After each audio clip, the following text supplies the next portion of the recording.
Hi everyone. आज की इस वीडियो में मैं आपको बताऊंगी कि अपने लिविंग एरिया यानी कि जो आपका ड्राइंग रूम है उसके लुक को कैसे इन्हांस किया जा सकता है कुछ इंटीरियर की टिप्स को फॉलो करके। तो जो लिविंग एरियाज़ होते हैं ये हमारे एक घर का और हमारी लाइफ का दोनों का बहुत एक इम्पॉर्टेंट पार्ट होते हैं जिसमें हम लोग अपना एक साथ गैदरिंग करते हैं, लोग रहते हैं उसमें। तो इस तरह से हम अपने कुछ टिप्स फॉलो करके जो अपना लिविंग एरिया उसको बहुत हद तक इन्हांस किया जा सकता है। तो उसके लिए कुछ टिप्स मैं डिस्कस करने जा रही हूँ इस वीडियो में। इस वीडियो को ध्यान से देखिएगा। तो सबसे पहला जो टॉपिक मैं यहाँ पे डिस्कस करने वाली हूँ वो होती है स्पेस प्लानिंग। स्पेस प्लानिंग बहुत ही इम्पॉर्टेंट पार्ट होता है किसी भी इंटीरियर का। और लिविंग एरिया जब हम स्पेशली स्पेस उसका प्लान कर रहे होते हैं तो मैंने पहले भी अपनी पुराने वीडियोस में बताया है कि 60-40 जो रूल होता है ये बहुत हद तक इसमें फॉलो किया जाना चाहिए। हमें बहुत ज़्यादा क्लटर्ड नहीं करना है, बहुत ज़्यादा चीज़ें नहीं उसमें सिटिंग एरियाज़ डेवलप नहीं करने हैं कि बिल्कुल देखने में मैसी लगे। हमें बिल्कुल 60-40 रूल का ध्यान रखते हुए एक स्पेस प्लान कर देना है जिसमें हम अपना सोफ़ा, सिटिंग और आपका जो आपने वहाँ पे कारपेट डाल रखी है ये सारी चीज़ें उसमें क्लियरली विजिबल होना चाहिए टीवी कैबिनेट के साथ में। तो जब हमारा स्पेस प्लान हो जाता है यानी कि जब हम किसी भी एरिया में डिसाइड कर लेते हैं कि क्या चीज़ें कैसे रखने वाली हैं, जो कि आपका 2D में हम एक स्पेस प्लानिंग का पोर्शन कवर करते हैं, ये पूरा जब हम प्लान कर लेते हैं उसके बाद बात आती है कलर्स की। फिर जब हमारा डिसाइड हो जाता है कि हमें क्या चीज़ें कितने क्वांटिटी में कैसा सोफ़ा रखना है, कैसी क्या चीज़ें रखनी है, देन एक बहुत इंपॉर्टेंट टॉपिक आता है आपका कलर का। कलर में हम देखते हैं कि कलर किस तरह से डिसाइड किए जाने चाहिए इंटीरियर में। तो कलर के लिए एक छोटा सा रूल होता है 60-30 एंड 10 का। ये जो प्रपोर्शन 60-30-10 मैंने आपको बताया है इसका जो प्रपोर्शन है ये क्या रिप्रेजेंट करते हैं। बेसिकली ये जो प्रपोर्शन है ना ये हमें ये बताते हैं कि जो 60% ऑफ द टोटल एरिया है या उसमें जो कलर्स होते हैं ये सबसे इम्पॉर्टेंट यानी कि की कलर होते हैं, की colour of the project. Suppose आपने लिविंग एरिया ले रखा है, इसमें जो वॉल्स हैं वो सबसे ज़्यादा एरिया कवर करती हैं। वॉल हो गई, फ्लोरिंग्स हो गई, ये आपकी सबसे ज़्यादा एरिया कवर करती हैं। तो जो 60% वाला जो एरिया है ना ये इन्हीं को कवर करने वाला होना चाहिए। यानी कि सपोज़ फॉर एग्जांपल अगर आप अपने घर को बेज कलर का एक लुक देना चाहते हैं, बेज कलर पे बेस्ड इंटीरियर करना चाहते हैं, तो जो आपकी वॉल्स हैं वो भी आपकी बेज कलर में आप रख सकते हैं। एंड इसके साथ में जो आपकी फ्लोरिंग है ये भी बेज कलर से ही मिलते जुलते, आपको एग्जैक्टली शेड की तो नहीं मिलेगी, बट सपोज़ आप कोई टाइल सेलेक्ट करते हैं तो आप उसी बेज कलर से ही की फैमिली से कोई भी कलर लेकर के उनकी टाइल को आप वहाँ पे इम्प्लीमेंट कर सकते हैं। सो इस तरह से 60% एरिया जो हम कवर कर रहे हैं ये हमारा बेज कलर यानी कि जो हमारा की कलर है उससे कवर हो जाएगा। अच्छा, टाइल सिलेक्शन के टाइम पे एक बात का और ध्यान रखेंगे, बहुत ज़्यादा प्रिंट्स वाली रेशे वाले टाइल आप यूज़ ना करें तो ज़्यादा बेटर लगता है इंटीरियर देखने में।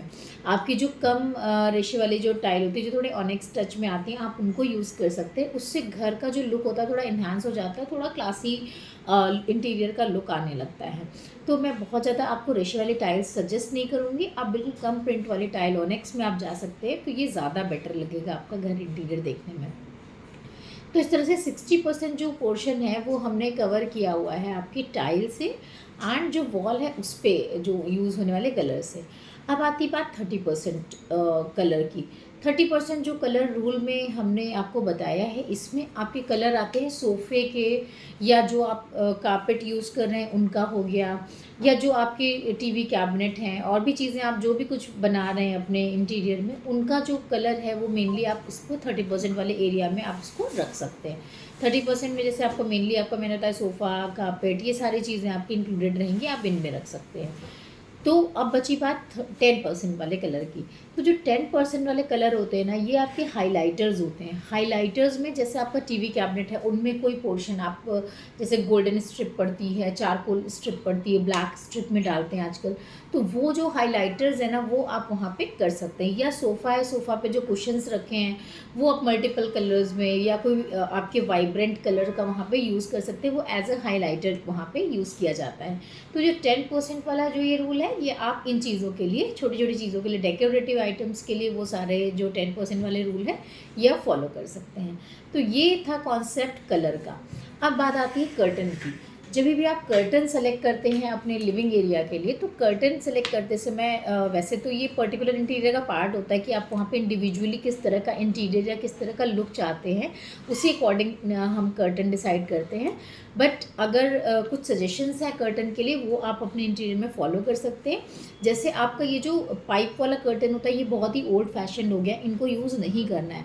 आपको करना क्या है कि जो आपकी फुल हाइट के कर्टन होते हैं, जो कि सीलिंग से फॉल हो रहे थे, सीलिंग में ही इनका एक हिडन पेलमेट होता है। जैसे 6 इंच का आप फॉल सीलिंग बनाते समय गैप छोड़ सकते हैं, उस गैप में ही आपका कर्टन ऊपर से लग कर नीचे तक आते हैं, तो बहुत अच्छे लुक लगते हैं इसके।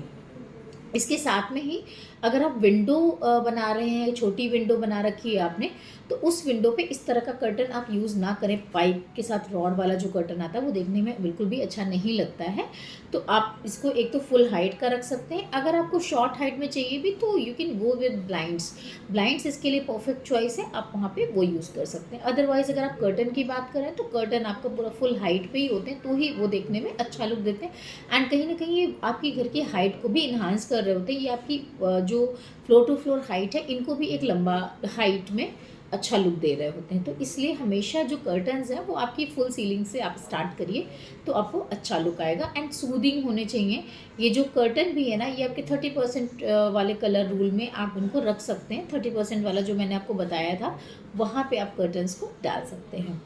अब बात आती है लाइटिंग्स की।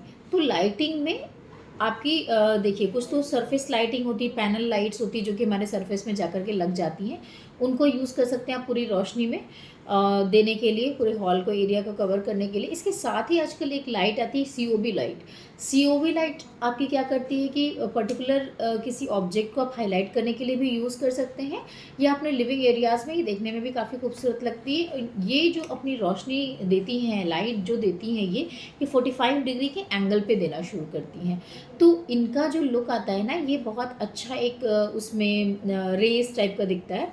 तो आप सीओबी लाइट भी अपने लिविंग एरियाज़ में लगा सकते हैं। या अगर आपने कोई सपोज़ कोई पेंटिंग, कोई सीनरी, कुछ इस तरह से वॉल पे आर्ट आपने लगा रखा है, तो आप जब सीलिंग से सीओबी लाइट लगाते हैं, तो कुछ पोर्शन उसका वॉल पे पड़ता है, कुछ नीचे पड़ता है, तो देखने में बहुत ही हाईलाइटिंग और अच्छा एक सूदिंग लुक देता है।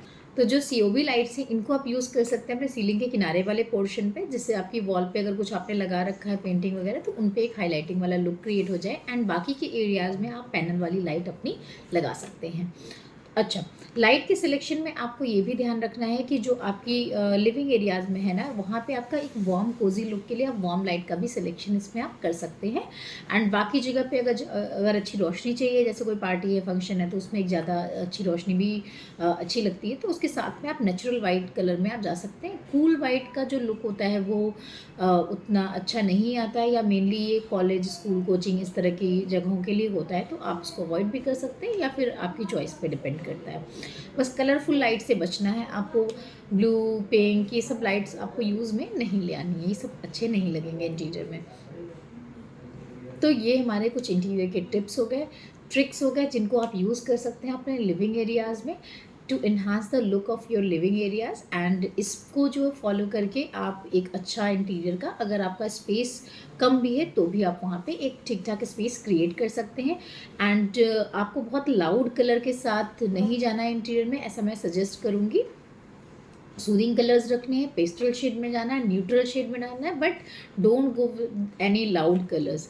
ये आपके इंटीरियर को अच्छा लुक नहीं देता और टाइमलेस नहीं लगते। ये कभी हो सकता है थोड़े टाइम के लिए आपको अच्छे लगें, उसके बाद ये उतने अच्छे लगने बंद हो जाते हैं, उतने अच्छे लगते नहीं। तो मैं सजेस्ट नहीं करूँगी आपको कि आप कभी भी इस तरह के कलर्स चूज़ करिए। बाकी ऐसी ही टिप्स एंड ट्रिक्स के लिए हमें फॉलो करिए, हमारे चैनल को सब्सक्राइब करिए। Thank you.